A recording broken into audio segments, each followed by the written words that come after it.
I am sorry I took his time. The remarks of the gentleman is noted. Mr. President. The minority leader is recognized. Thank you, Mr. President.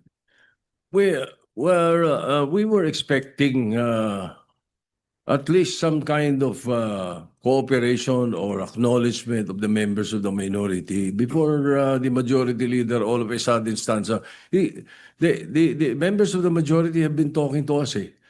Nakikipag-usap. Kanina lang, kinausap kami ng President Pro Tem. Ngayon, biglang titindig itong majority leader na biglang he will be ramming down our throats. 10 members of the majority, all of a sudden.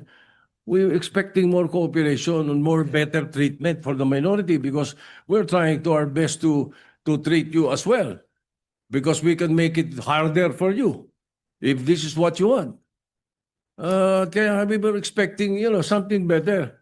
Konting pakisamahan naman dito. It's been that way since before. Pero kung ganyan ang gagawin natin, kasi the other members of the majority should know that ano lang to it's a matter of party representation And if we do that, if we follow the party representation, simple 6 NPCs, 3 upo. They decide sino 3.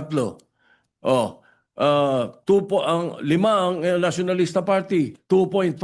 So may bakanting 0.5. Yung PDP laban 1 and 3. So 1.5. May isa at may bakanting 0.5. So pag pinagsama mo yun, 6 or 5. 6. And merong isang 0.5. And then there are 10 members who are either single members of the party or are independent. And in that case, 10 of them, 5 of them sits in the CA dapat. Yun ang dapat formula. Ganun lang kasimple dapat sana yung formula, Mr. President.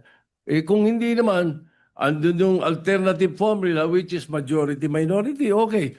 Pero we were expecting, the simple respect to the members of the minority na kinakausap naman kami. Hindi kami salimpusa dito.